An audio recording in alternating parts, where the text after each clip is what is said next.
right, this week on the podcast, we talked about softwares for rental companies. Now, there is a difference between a need for a software and a want for a software, and there's lots of things that go into these decisions. Something that you need to think about is not only a pros and cons list when you're choosing different softwares, but what you also need to consider is what is called a non-negotiable list. Things that really prevent you from doing something within your business or really promote something for doing your business. And so we need to look at not only pros and cons, but also non-negotiables. And there's also a lot of things that go into softwares. And I know at the beginning of starting a rental company, there's a ton of things that come out your way. And unfortunately, there's not a one software that fits all. And so typically we need to piecemeal some of these softwares together to really run our businesses in an efficient and healthy way.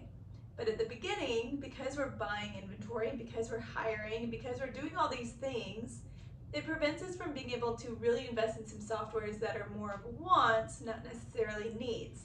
And so in this episode, we're going to break down the difference between what is a want and what's a need, and what are some things that we can get by with not having to spend thousands of dollars on softwares to run our company. So tune into this week's episode of the Render Podcast, and I'm excited to see you there on Spotify or Apple Podcasts.